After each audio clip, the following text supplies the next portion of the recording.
Thank you to everyone for joining us. This is a first Clean Technica webinar of 2023. The topic is Global Energy Trends 2023, Crisis, Contingencies, and Climate Change in partnership with GridBeyond.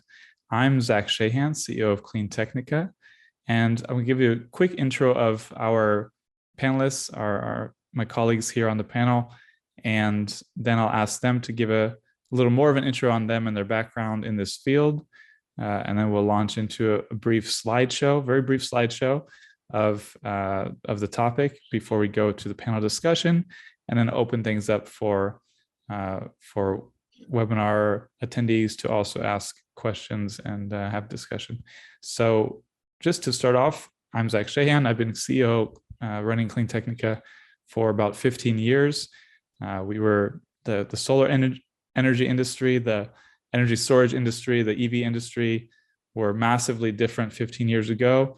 But I think those of us, who were bullish and sort of had some foresight on it, we expected it to be here about where we are today. And I think that it's just more with relief than shock that this is where we are, because you always might feel like you know where the world is heading or where an industry is heading, but you don't really know till it arrives. And as we've seen the past few years, there have been a lot of surprises. There can be a lot of surprises on the global stage, especially the energy stage.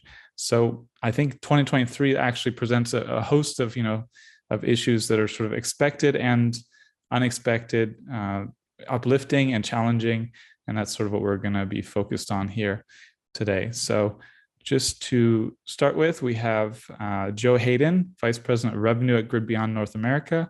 Joe has spent over 25 years of sales leadership experience managing teams, selling wireless networks, Internet of Things, edge-based solutions, as well as automation solutions to the electric utility, security, and LED lighting industries. So a wealth of experience there on sort of cutting edge technology in the energy sector and communication sector. Mark Lewis, Managing Director of Lime Rock New Energy. Mark, Lime Rock New Energy is a provider of growth equity capital to fast-growing companies in the energy transition.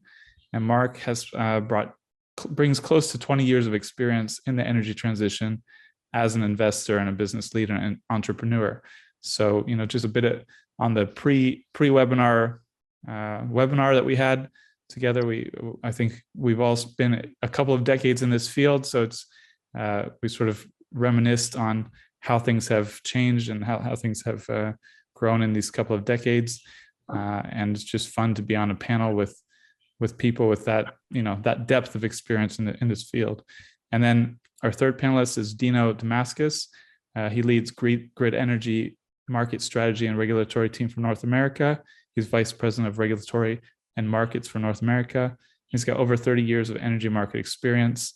So again, we've got, I feel I'm the junior participant here, I think, with just a couple of decades. Everyone's got, or almost a couple of decades, maybe, depends on what we count. And having 2 or 3 decades of experience in different related sectors is definitely going to bring a lot of wealth of knowledge to this discussion. So I'm just going to start with my order of faces here on the panel so that I don't get confused, and just ask for all of you to just give a little bit more of an intro on your background in the energy sector or the clean energy sector, and what brought you here today. So start with Joe Hayden. Sure, Zach. And I think you and I are the pilot and co-pilot. When people get on the plane, some of us still want to see a little gray, around the edges there, in case they run into some turbulence up there. So maybe that's me. I've got a little more gray than you do here.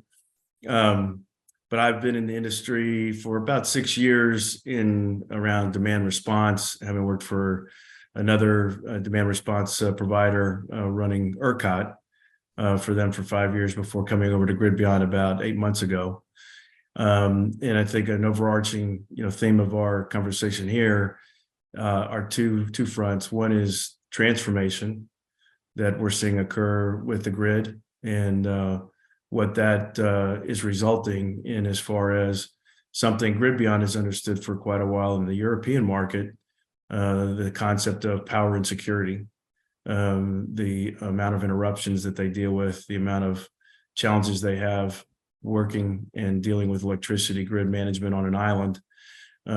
Island power propositions are highly expensive, highly challenging, require a lot of innovation, a lot of automation, the best of breed tools needed to navigate through those challenging environments.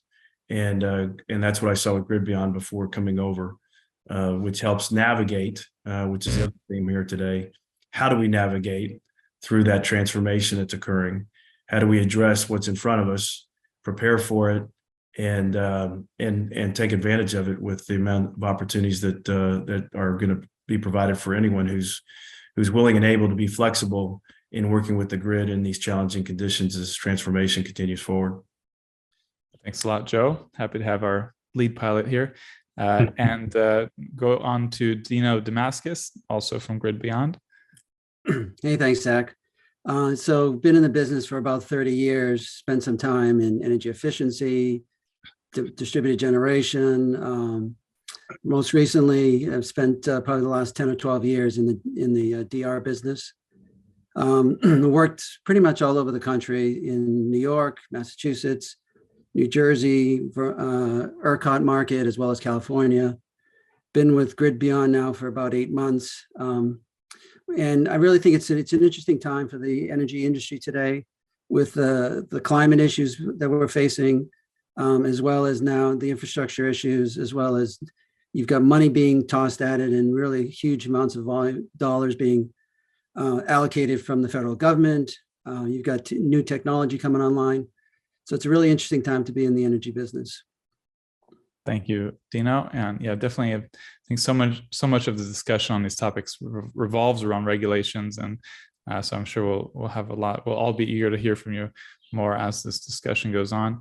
And last but not least, Mark Lewis from Lime Rock New Energy. Give us a little bit more background on how you came into this and what you've been working on in your career.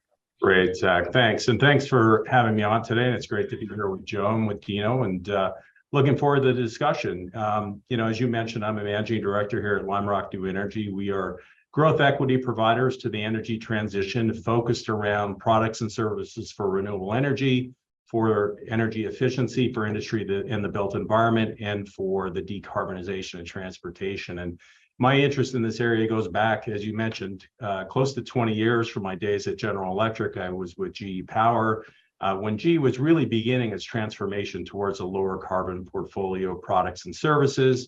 I then had an opportunity to become an investor for the first time during Clean Tech 1.0. And as you mentioned, when we were talking in the pre-webinar session, how much things and how dramatically things have changed since call it the 2006 to 2011 timeframe. And it was an interesting time to be an investor. And the big dramatic change to my mind is what's happened today, where things are, people are making decisions based on economics and not making it based on subsidies or policy, although we're certainly happy about the IRA and the policy that's happened from there. And then I had an opportunity to go back onto the operating side. I was the CEO of Enesco for 5 years and helped build that business out in Canada and the Northeast US, as well as a senior executive with a fusion energy technology before joining Lime Rock in 2018 to help launch this effort with our dedicated effort around investing in the energy transition. Thanks a lot. I remember a GE wind event in Chicago I went to in 2014 or 15 or something, where I got to interview Jeff Immelt for like 1 or 2 minutes. It was not really scripted. I just grabbed him. I was like, they brought me there from Europe. They flew me over there. I was like, well, Jeff's right here. I'm going to ask him a couple questions. But it was a great team that really got GE going on renewables. I really enjoyed that. So as they get the slides ready for the brief presentation, I'll just mention, GridBeyond has a white paper they put out on vulnerabilities and strengths of the energy sector, identifying renewables and technologies like energy storage, batteries, EVs as essential for a more resilient and flexible grid and a stronger energy market, less dependent on fossil fuels. There's a lot of, I would say, fear mongering or just fear about the transition among the general populace or certain sectors of the population and the society. Fear about what a lot of EVs joining the grid will do, transitioning to renewables. And the thing that I often think is important to emphasize is that these all provide more resilience and more flexibility and they actually provide more energy security, more energy stability. So while there's concern about change and there's concern about certain aspects of some of these elements, I think it's always important to emphasize resilience and the resiliency and energy security, energy reliability benefits of EVs and renewables. So now that we have this intro out of the way, we'll just do a little slide deck to go a little bit deeper before doing a Q&A. Is that ready? Yeah. Okay. And Zach, I appreciate the added dig of the palm trees behind you as I look at ice dripping from the trees and all over the North Texas area here today, as we've been experiencing a very, very cold spell here in the Dallas area. It's our Florida ecosystem here. I was expecting, it's sunny outside, but I feel like I don't have enough light coming on to me from that, but it's good. We're not much to complain about over here. So thanks for that. And just again, to level load a little bit, GridBeyond's a global company. I mentioned headquartered in Dublin, Ireland, having done a lot of the kind of services and capabilities and program management of we'll be talking about to a great extent here in this navigation of the grid transformation. Started as a controls company, evolved from there into the premise that you look for a return on investment when you modify, enhance, retrofit a particular device, a particular portion of a manufacturing process. Where does that ROI lead you? On its own merits, hopefully it's worth the investment. But if you can tie that into what all of these independent system operators are looking for, which is harvesting megawatts and willing to pay for that flexibility that's found in that process of harvesting those megawatts, then your return on investment from a control standpoint really starts to shape up into a very attractive business proposition. So we're a controls company that's evolved into demand response that's evolved into granular integration on an AI automated platform that ties in that flexibility that a participant can find and bring that to the grid who's looking for help in navigating through what is these very challenging environments. We came over to North America right before COVID. That obviously delayed some things as far as moving and expansions here. We look at Texas as the first market in ERCOT in that North America expansion. ERCOT's not surrounded by water, but as a fellow Texan, I can tell you we're surrounded by our ego. That's why we're an island, just not of water, but of our own grid management and control. And it's the tip of the spear of what we've already seen in Europe from the standpoint that ERCOT just 2 years ago before Winter Storm Uri, which you have to ask is a new normal, or is it a generational storm of a one-off? I think we're finding it's a little bit of both. But we had maybe 3 programs in demand response before Winter Storm Uri. I think we have about 8 in the docket now from a demand response standpoint. And so you can see the evolution that's occurring. Is ERCOT ahead of the curve and the rest of the ISOs around North America?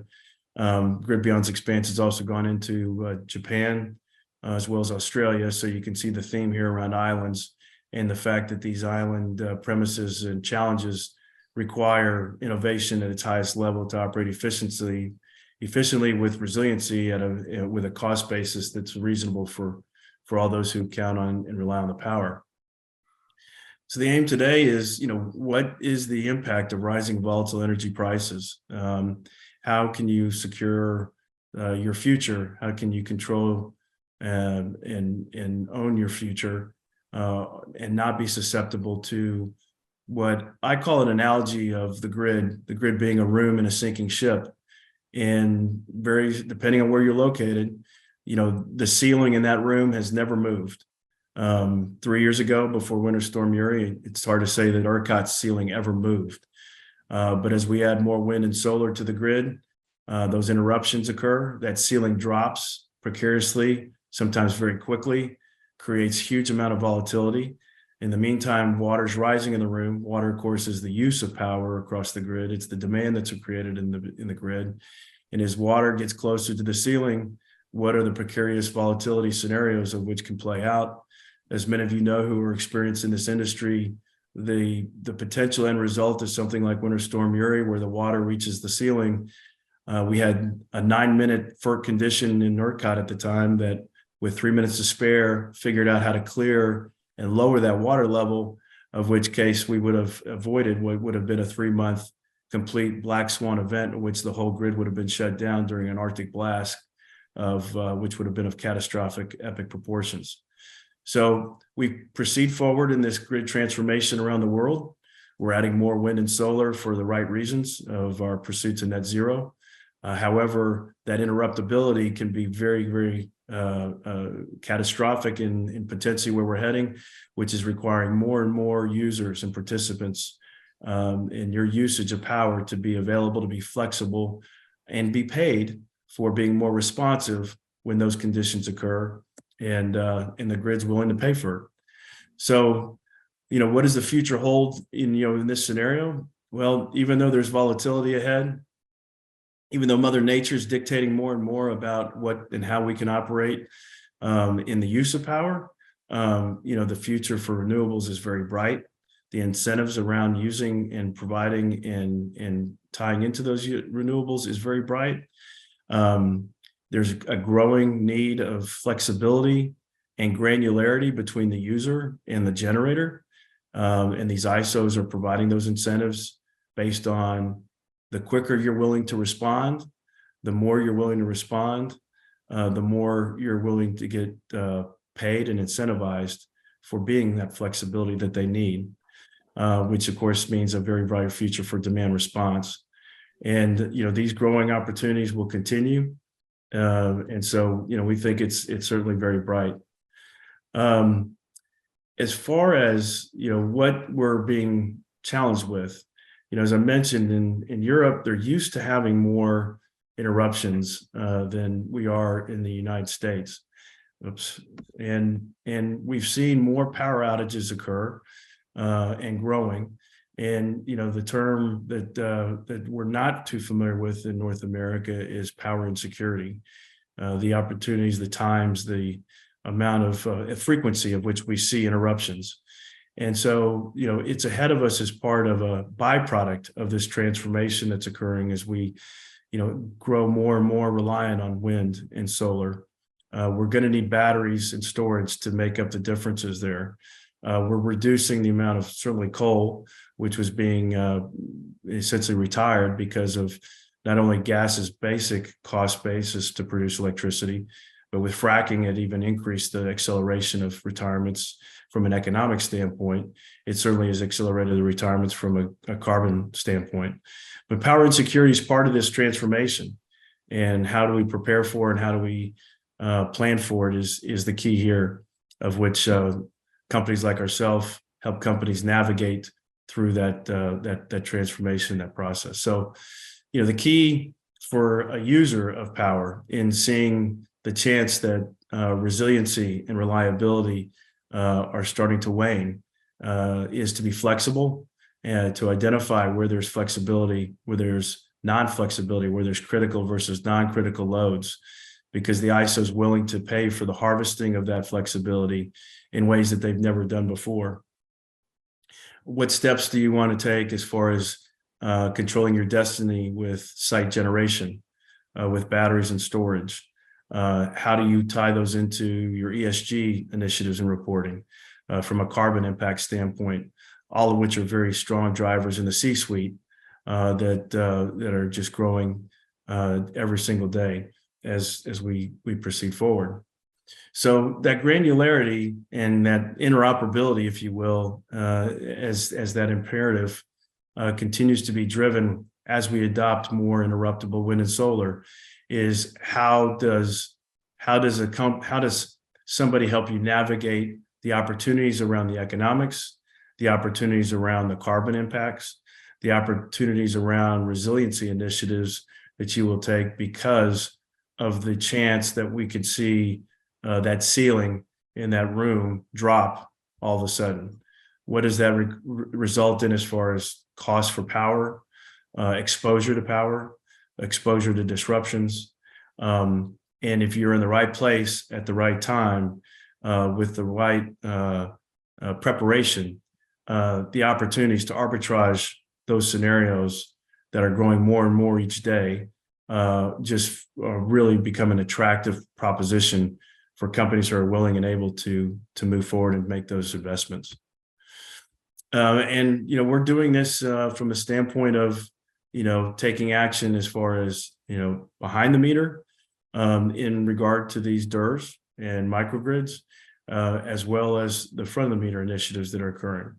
And GridBeyond is essentially separated two different organizations around the premise of helping companies move in these directions depending on where you fall in the meter and what kind of scenarios you're trying to address, what kind of planning you're trying to maintain, provide as far as the resiliency efforts in what that future holds, and how best you navigate in front of that as we adopt more solar, more wind, and the need for automation and the need for forecasting what grid conditions are showing in regards to economics, in regards to carbon reductions, in regards to how you operate your business.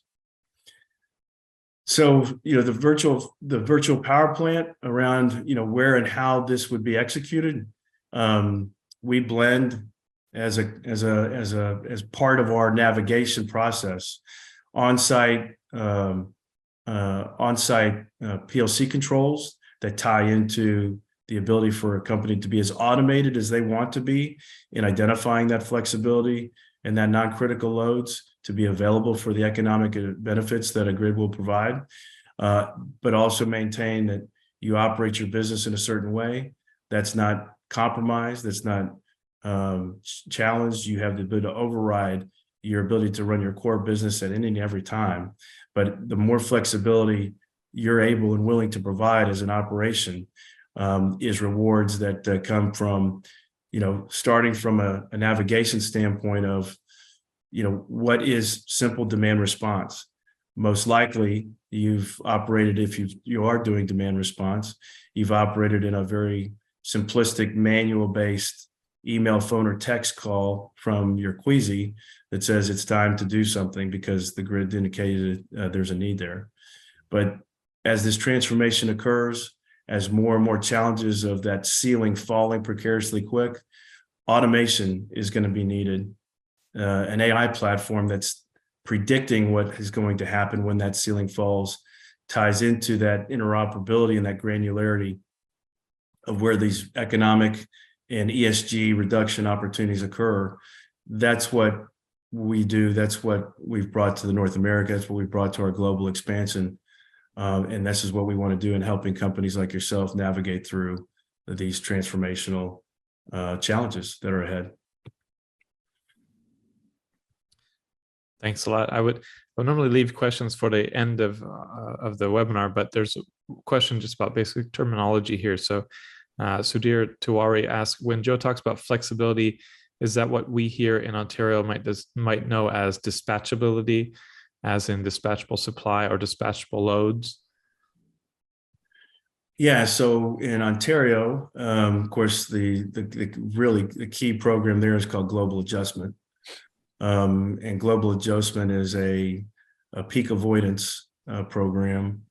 Almost the highest valued megawatt in North America over the last 3 years has probably averaged a credit to somebody willing to be flexible to dispatch or to pause their use of power for roughly about an hour, 5 times a year, has been valued at around $300,000 a megawatt.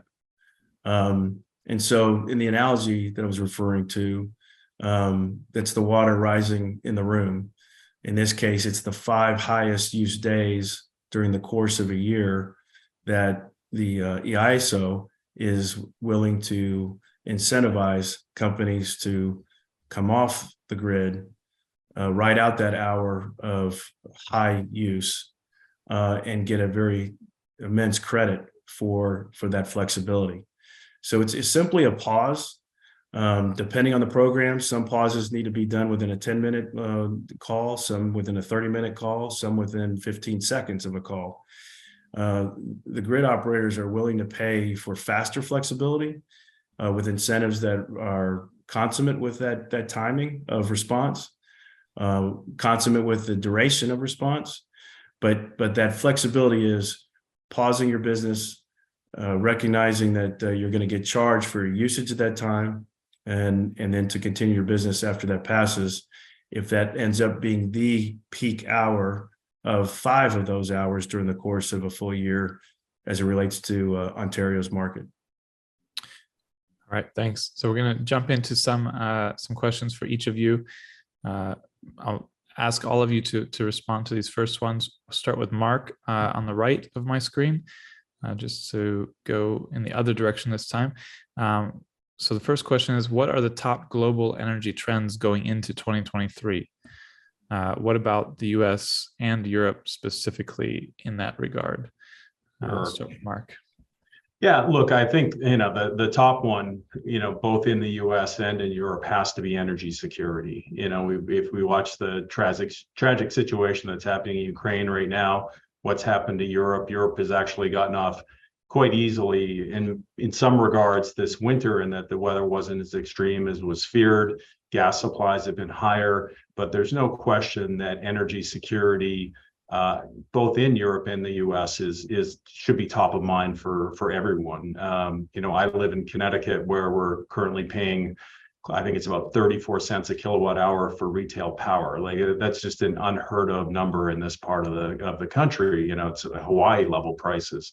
So to see that and the impact that has on the everyday consumer, energy security, energy supply, and in fact, what Joe was mentioning, what's happening in Texas right now, like related to that is security of supply, is also the more extreme weather that we're seeing. So, a big part of our focus is, how do we work with companies that are addressing some of these challenges? How are you addressing that energy security? How are you making the grid more resilient? How are you ensuring that those electrons end up with the consumer when they need them, and that we're able to generate them in a way that's clean and efficient? To my mind, those are some of the really big challenges that the world is facing from an energy supply perspective and energy security perspective. But then it's also, we've got this incredible push and this incredible need to continue to drive the decarbonization of our entire power generation system. And we could spend hours talking about that particular topic, but I think it's a confluence of that security supply, and it's the decarbonization of that supply on a macro level that affects both North America and Europe. Zach, you're on mute. Or I can hear you, Dino. no, I think Zach was speaking. There you go. I think he's back. Okay. But yeah, I was just going to give you the opportunity, Mark, to Your audio went out a little bit, Zach. We can't hear you too well. I don't know what's going There you on go. there. That's better. There you go. Must have bumped my my microphone box. Yeah, so I was just going to ask Mark, give us a little bit more take on how Lime Rock New Energy is basically helping with that issue, and how you're addressing that issue and your role in the market. Yeah, absolutely. So, our focus is really around working with entrepreneurs, working with companies that are helping to solve those problems. A big part of our focus is, how do we address where the bottlenecks are in the energy transition? So, to give you a great example, we are investors in a company called Electric Power Engineers based in Austin. It is a consulting engineering business focused entirely around power systems. So the integration of more renewables, more energy storage, grid modernization, and grid cybersecurity. Our ability to come in, work with an exemplary management team to help grow that business, which we've essentially tripled over the past year, to address those issues for their clients, as they look to modernize their grid, as they look to integrate more battery storage in and find the ideal locations. So if you're a developer in ERCOT, to Joe's earlier point, and you're looking for the right node where you can have the ideal LMP to be able to dispatch and take advantage of the power market, to take advantage of the ancillary markets, EP is a great business to help with that. So those are the kind of investments that we're making that are those enablers to solve these problems that we're seeing globally. whether that's on the grid or it's on generation or it's around energy efficiency. But we like to put capital to work in businesses that are the enablers of solving these problems. Great. So we'll move over to Dino and give you that go back to that broad overarching question of what are the top global energy trends going into 2023, especially in the US and Europe. I just also make a note, since we didn't do so at the beginning, we had advertised that Wayne Muncaster, Senior Vice President of North America at GridBeyond, was going to be on the panel, but he got very ill, very sick. And so Dino was subbed in sort of last minute. So I don't know how much preparation time he's had for all of this, but I'm sure he'll have great answers nonetheless. Yeah, they gave me 45 minutes, which is more than enough. So number one, I agree with Mark's points. I think those are all great points. Probably the one I would add to it is the incentives associated with the infrastructure activities going on. So basically the IRA, the Inflation Reduction Act that the federal government passed in, I think it was August of this year. Huge amount of money being moved towards clean energy.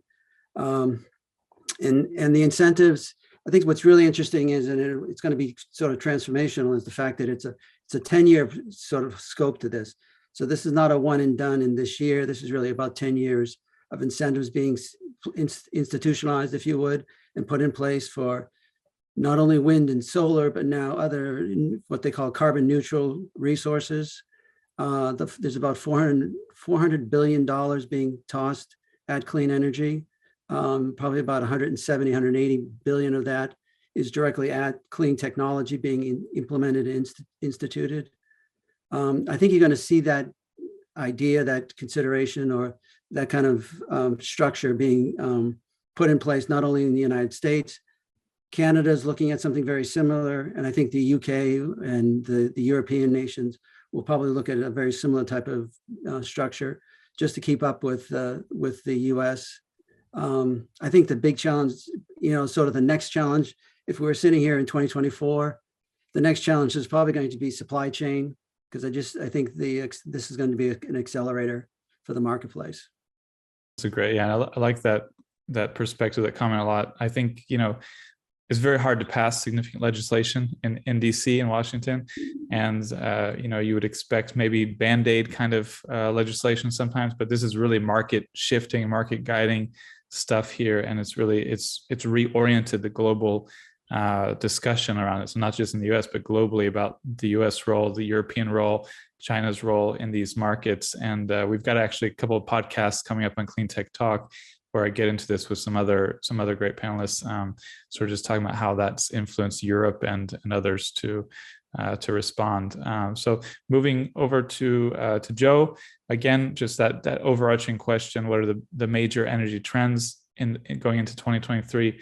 And of course, if anyone ends up being wrong, we'll forgive you. I'm sure no one would have said a few years ago a global pandemic, or last year Russia invading Ukraine, or it's a lot of there's always a lot that can go differently. But this is interesting to hear everyone's perspective if we assume a somewhat normal 2023. Sure. Yeah. Obviously, Mark and Dino hit the mark on a few things, but depending on where you are in as a participant here, whether you're a very sophisticated buyer of electricity, or a sustainability manager, or a power energy manager for your company, or you're very new to it, what we're really talking about here, and it's been an overarching issue around the economy for the last 24 months, maybe longer, is supply chain issues.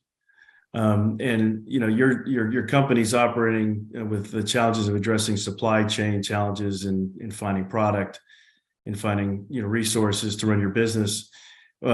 This analogy about the ceiling falling is a supply chain issue. It's generation that all of a sudden goes away, and the volatility that's created from it is how you're ready to prepare for those scenarios. These economics, are showing, for example, in MISO, one of the programs that was worth about $1,800 a megawatt just a year ago is now worth $86,000 a megawatt if you're in that same program now. We've seen massive economic changes in the value of these demand response programs in ERCOT. And so, as you're positioning this within your own organization, you're really bringing up a scenario that's addressing supply chain challenges with the opportunity around the economics and the opportunity around addressing your ESG goals that the C-suite is asking about, is needing to report on, is needing to see metrics around how you as a company are operating around those dynamics. And I'd say that's a pretty significant challenge for the rest of 23. So for the next topic, we're going to move over to electric vehicles. I'm going to just combine a couple of questions here, actually, and then we'll go back in the other direction again. Joe, Dino, Mark. So first off, just in general, with high energy costs, is now a better or worse time to move toward EV fleets than, for example, if energy costs weren't rising so much? And then associated with that, moving to EV fleets comes with many benefits. It also comes with challenges. What are the benefits and challenges you see for businesses navigating, moving toward EV fleets? We'll start with Joe. Sure. So, when we say that we're seeing the highest, high prices and high economics, and is this a good time to get into EV? We're talking phases. Some phases now, because of this transformation we're seeing, are very, very high priced scenarios. At the same time, these same different phases of this transformation of bringing wind and solar onto the grid, even though interruptible, when the sun is shining, when the wind's blowing, there is no cheaper way to produce electricity. So there are phases of incredibly low prices as well. And so if you're considering an EV investment and you're looking at batteries, the real scenario is, how do I charge those batteries during those times when prices are real, real low? And in ERCOT, for example, when the wind is blowing very well, you're actually getting paid to use the electricity. So you're even getting into negative propositions here where you're getting rewarded for consuming something. And so that's one end of the scenario, that an EV or a battery investment is enabling you to arbitrage against when prices are high versus when prices are really, really attractive. And then use that power when you want to, but buy it when it's the most advantageous to you. So I would say right now, there's not a better time to be investing in those kind of resources. And we're seeing the technology investments on the hardware side and then on the automation side coming down, gradually as well. That's going to continue to happen as more and more investments put in there. And of course, with the investment tax credit that we were talking about earlier that Dino mentioned, I don't know why you would want to wait to not pursue that direction from an investment standpoint. Yeah, and if you want to talk about or look at long-term energy price volatility, the oil and gas market is king of the hill for volatility in energy prices. So I think that's something anyone should keep in mind. It's very hard, when prices are low, people want to go buy gas guzzling vehicles. When prices are high, gas prices or oil prices, they look to more efficient vehicles. But you can be guaranteed in the next 5 years there's going to be some big rises as well as drops. Dino, I'll move over to you with that question as well. Thanks, Zach. I'll just make a couple of points. So is it a better time or worse time to do it? I think any time is a good time to move over to an EV fleet. I think there's just so many benefits associated with it, whether that's just, your public image, if you would. I mean, all the way down the line to the economics. And as Joe mentioned, there's incentives associated with that in the Inflation Reduction Act.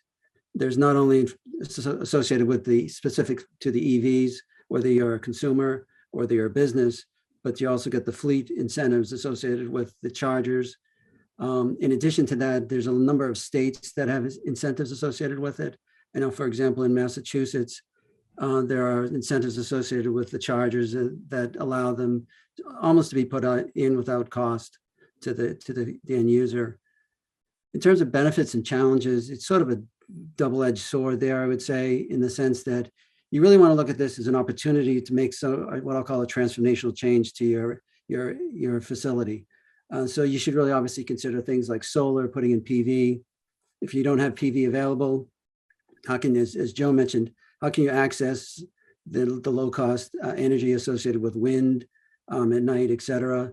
And then also the EV fleet, I think it gives you an opportunity to really look at it as part of now the grid, meaning things associated with reducing your EV charging at certain times of the day in order to provide grid support, which could make you some additional revenues for the cost associated with the fleet and the EV charges that you're putting in. So I think it's a mixed bag, but overall, I would say it's a thumbs up for both EV and the EV fleets. A lot of opportunity. Yeah, great comments. On the public image thing, is just something that's been striking me lately. When I'm on the internet, when I'm online, I know ads are targeted to me. But when I look at TV, when I watch TV and see commercials, I know this is broad market stuff. And just almost every car commercial I see now is electric car commercials. Every brand wants to be the leading EV brand. They want to get out in front. It's clearly a big, strong image factor for automakers. And I think that's changing quite quickly with consumers as well. Mark, moving on to you. What's your response on now versus later for getting into the EV fleet world and benefits versus opportunities or challenges? Yeah, no, I agree with much of everything that Dino and Joe had said. I think, the broader question about fleets adopting EVs now, to me, in many ways, it falls into the category of, well, the iPhone 18 will be better, so maybe I should wait for that. Technology constantly evolves. So I think we're, at this point, EVs are to the point where there's sufficient range, there's sufficient reliability, and there's sufficient savings. And I think that's really the important part. We are really fortunate to talk to a lot of people in the EV ecosystem in what I do here.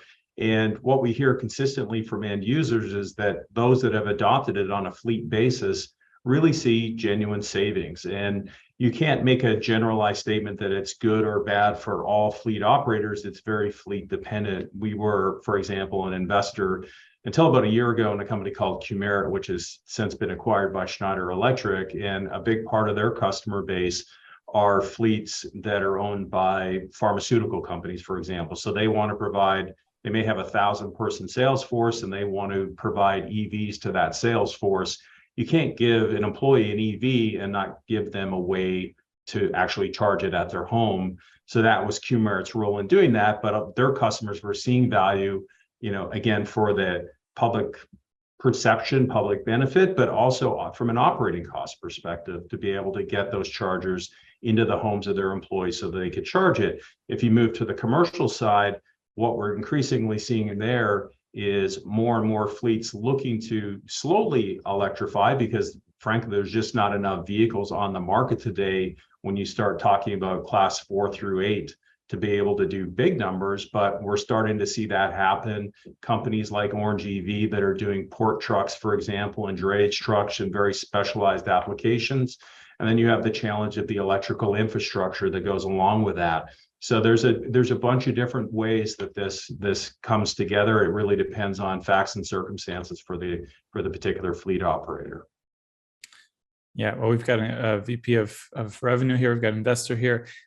Clean Technica was just at the Electrify Expo in Austin for EVs, and Austin Energy was there with their big new marketing campaign, which was electric greater than the greater than symbol gas. And it was just very simple, very clear, mathematical, level-headed.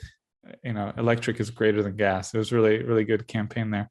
I think that's the general consensus these days, and it's just good to explain to people, how that works and the details of that as they have questions.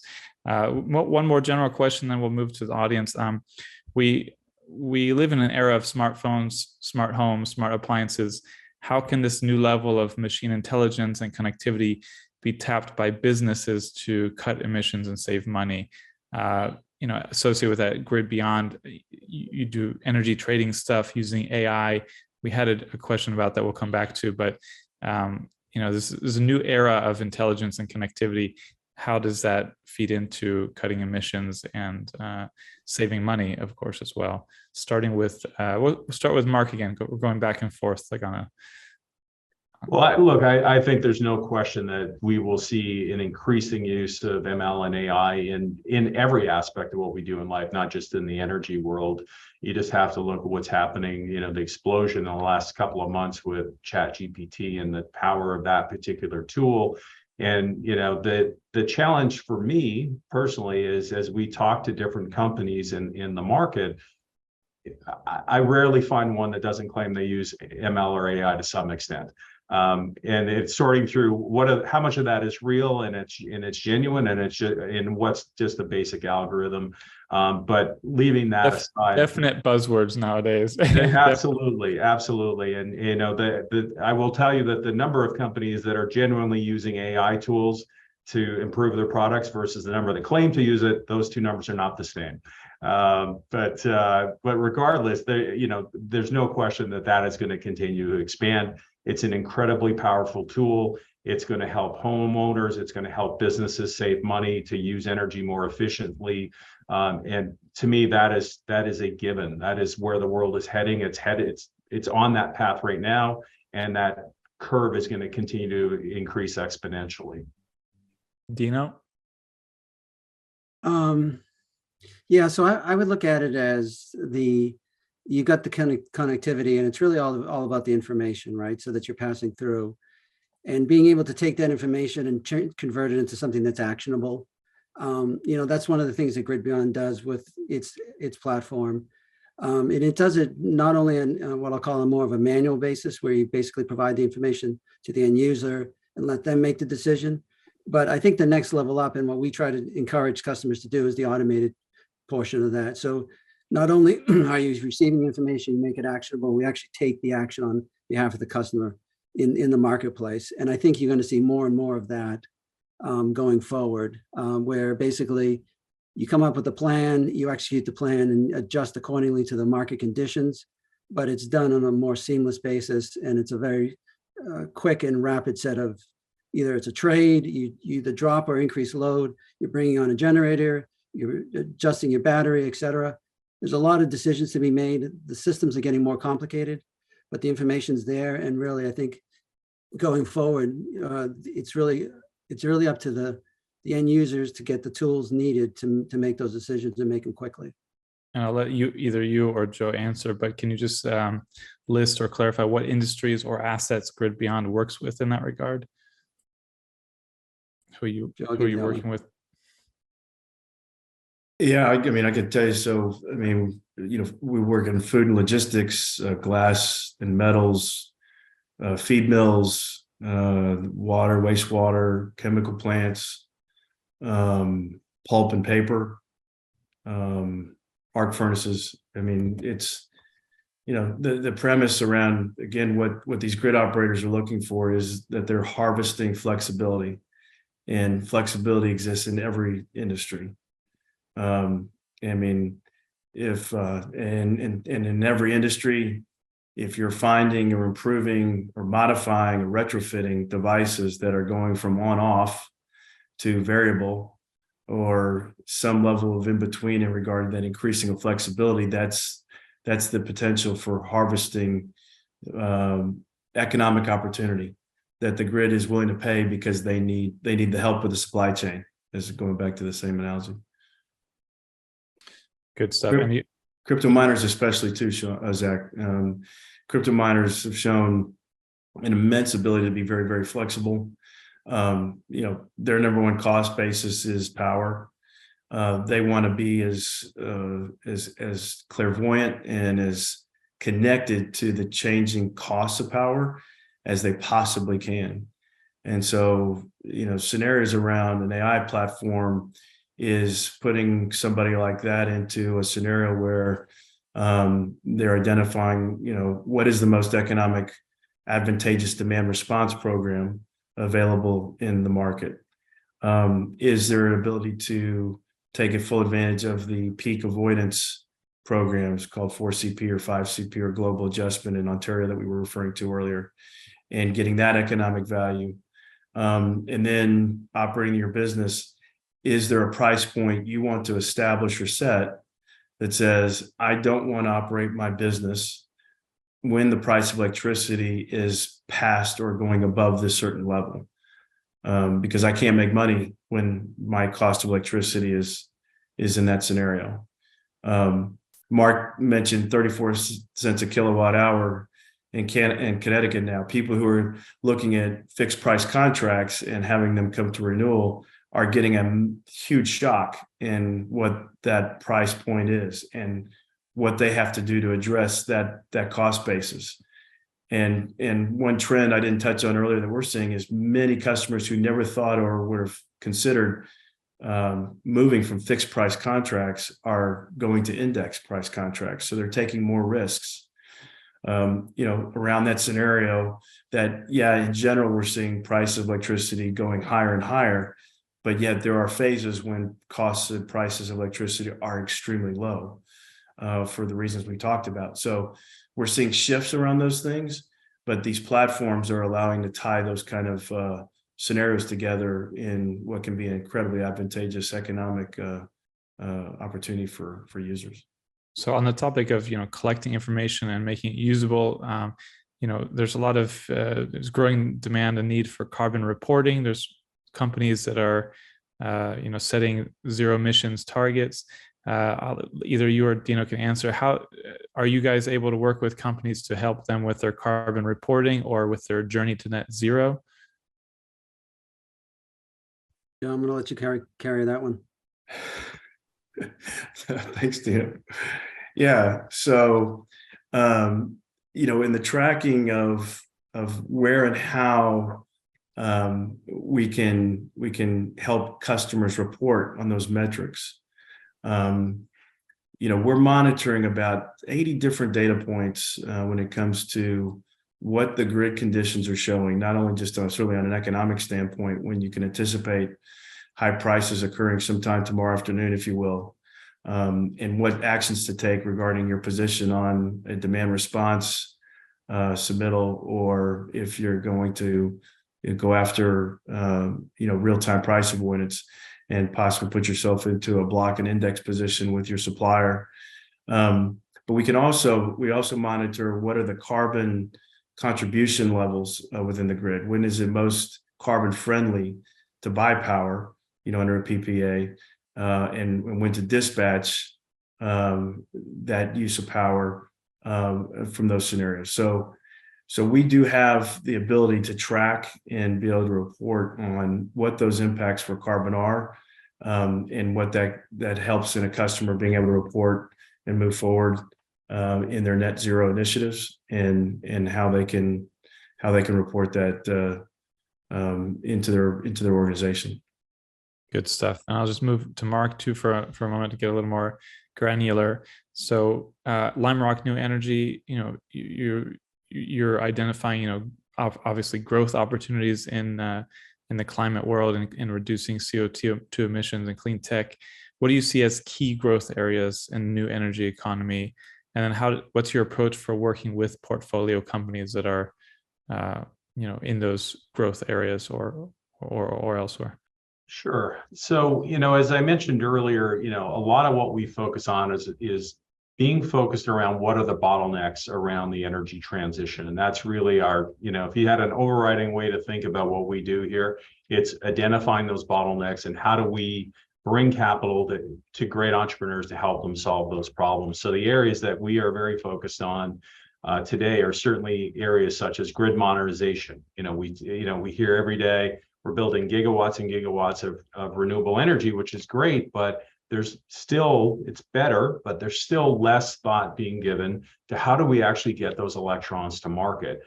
Building new transmission is very difficult in this country, and frankly, most of the world today, building new transmission is very difficult. It's very costly. Permitting is a decade-plus long process. So what other solutions are there to get more renewables, more storage on the grid? So we spend a lot of time around grid modernization. We're also spending a lot of time around decarbonization and transportation, because, going back to our earlier conversation about the adoption of EVs and EV fleets, we really see transportation as, that one of those key areas which needs to be decarbonized if we're going to move on this path to a much lower carbon and hopefully a net by 2050 a net zero economy. So we spend a lot of time there. Other more specific areas would be things around looking at what are the energy transition metals and how can we invest to help accelerate around energy transition metals. We're never going to be an investor, for example, in a lithium mine. We're not mining people. That's not what we're trying to do. But what are the enabling technologies that might improve recovery rates or lower the energy intensity of processing? Things like copper, all of these different things, all these different areas that we look at, which is all comes back to that same theme of how do we break through these bottlenecks that are slowing the decarbonization of our economy. Very good stuff. We're going to jump to some audience questions here. We got Faisal Elian is asking, what is the role of artificial intelligence so far in North America? Any current applications to showcase in regards to integrating renewable sources into the grid or mitigating outages? This is a free-for-all, so chime in if you want to answer the question first.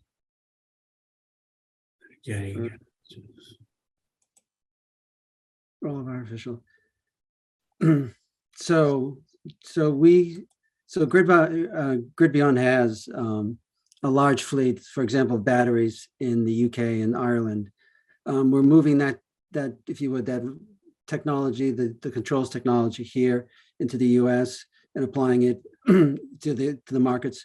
Specifically, I think our focus right now is on ERCOT in California. I think that'll move to other states and other areas, Ontario, to some extent, Massachusetts, New Jersey's coming out with some incentives.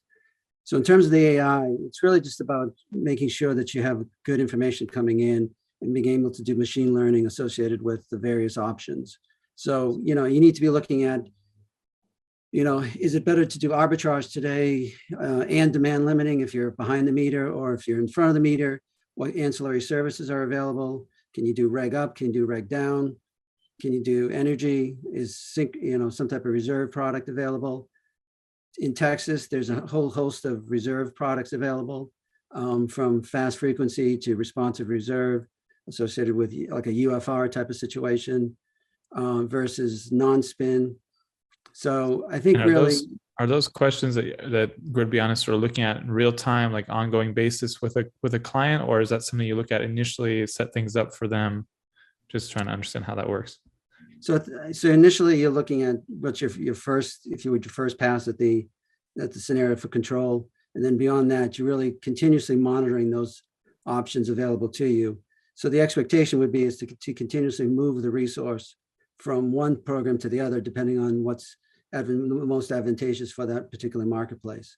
So some of them, like demand response limiting, you'd need to do that for the entire month in order to take advantage of that. Other options like energy arbitrage, you're really just looking at the price and continuously monitoring on a 5-minute basis. What's the price of electricity? And is it better off to generate it, consume it potentially, or be neutral? Then in addition to that, in some cases, we'll combine that with load management also, and looking at, so not only can you do energy arbitrage for the battery, if you would, or your resource, your generating resource, but you can also do it for the load that's flexible at the site. Yeah, I'll add to the question too. Applications that we're seeing, and Dino pointed this out. We've got about 25 to 30 customers that we have currently as batteries deployed assets in the UK and Ireland. We're going to be providing a batteries as a service option in North America starting later this summer, utilizing those batteries in a way that ties into what those forecasts are from our data scientists around our AI platform and our ML platform, is that it continuously learns. We've done an analysis, for example, in the PGM 5 CP program, where we were able to zero in on a highly accurate forecasting of the peak predictions that at a 2-hour duration, 5 times we would have hit all 5 of those peaks. We did it in 1 hour and we hit 4 out of the 5.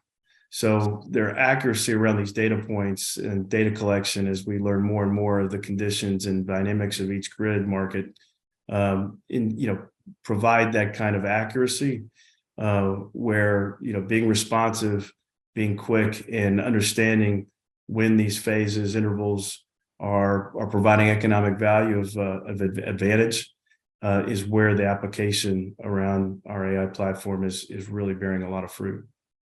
Good stuff. Moving to a question from Sergey Gerasimovich. How do you see Bitcoin mining influencing controllable load market in ERCOT? I think this is. Yeah, so I touched on that a little while ago. And, I think the initial impression from a lot of people seeing Bitcoin miners, coming into North America, and really a lot of them coming into Texas, is what are they going to do to the power grid? And I think the contrarian aspect of their business is that when everyone else is using power and prices are reflecting that higher demand, Bitcoin miners are they want to operate the other way. They don't want to use power when everyone else is. They don't want to use it when prices are high. And so their flexibility in their infrastructure, in being able to respond very quickly to those changing pricing conditions, allows them to avoid the very highly sensitive cost points that is their number one cost, which is power. So they're very, very complementary in the overall utilization of the grid, and are very, susceptible to being allergic to high prices when everyone else is driving demand up.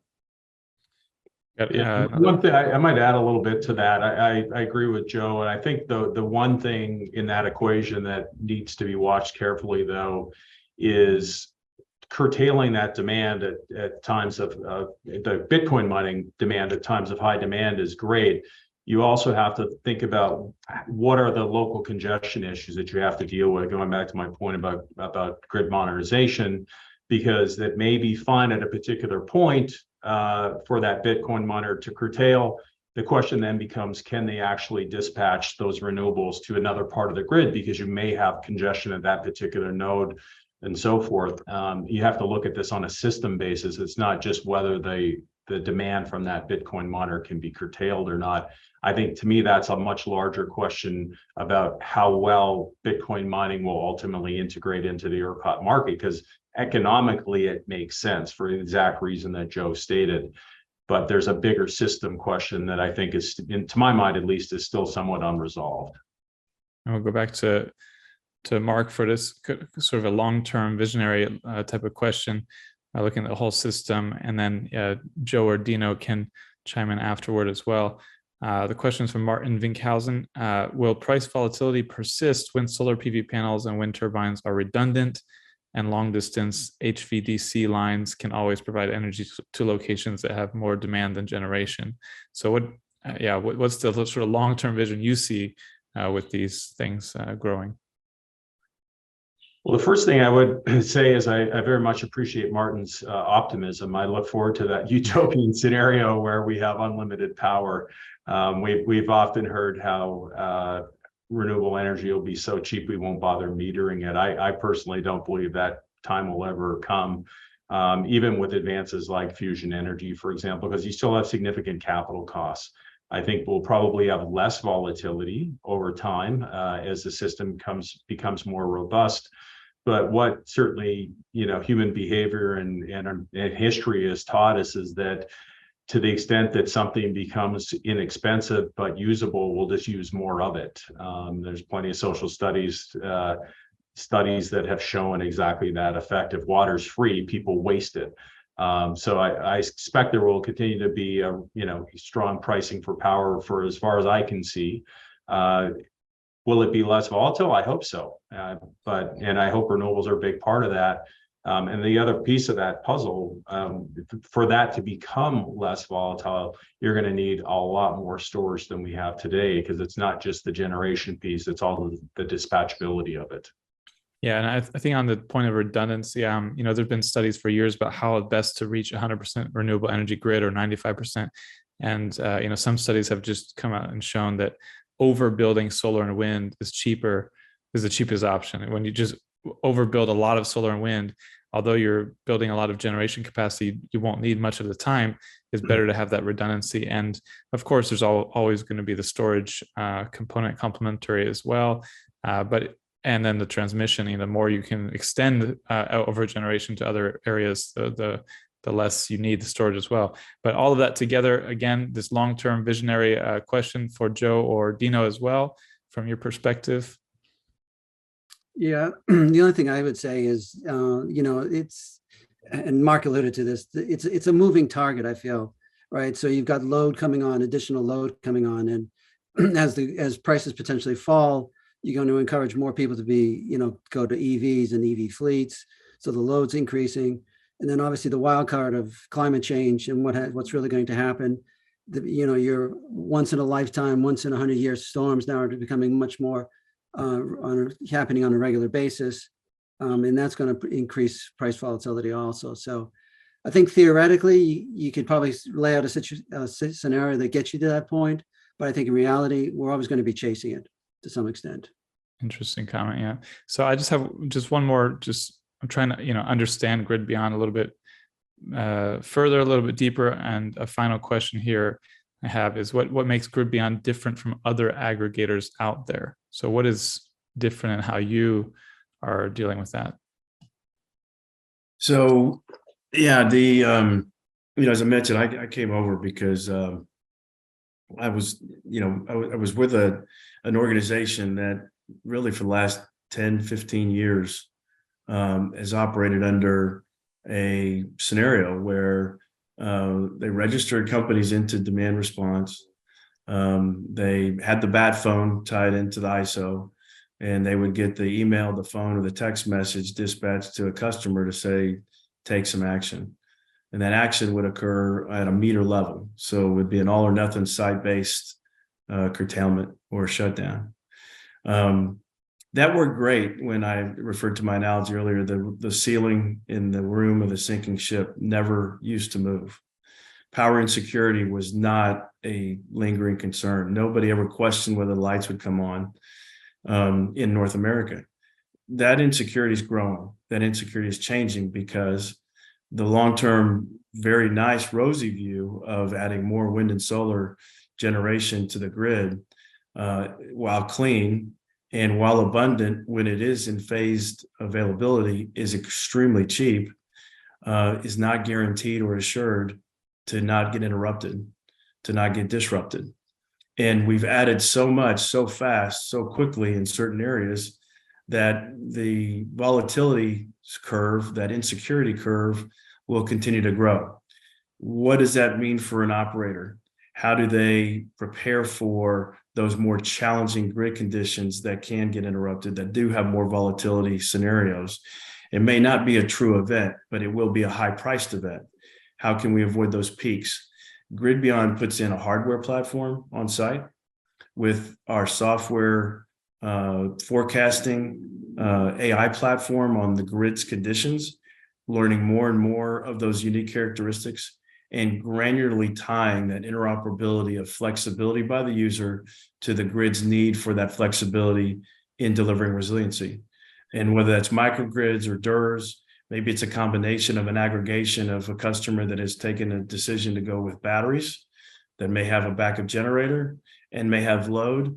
We can aggregate those different phases together in an automated dispatch capability that ultimately always resides to the control of the user that says, I want to go this direction, or I don't want to go this direction all of a sudden because I've got to operate my business. I got to operate my core, what it is I do.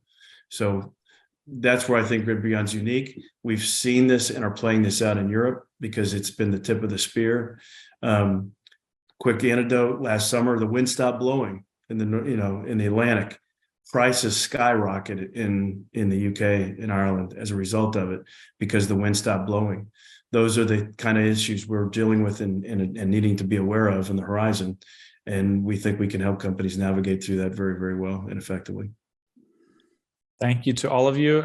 Special thank you to Dino, since he was brought in last minute for the the high profile replacement. But yeah, thank you, Mark. Thank you, Dino. Thank you, Joe. Thank you, everyone behind the scenes who's been helping. And thank you to the attendees for listening, learning, and hopefully taking some of these lessons to the practical world out of Zoom land. Yeah. Thank you. Thanks, Zach. Thank you, Thanks, Zach. Zach. Appreciate it.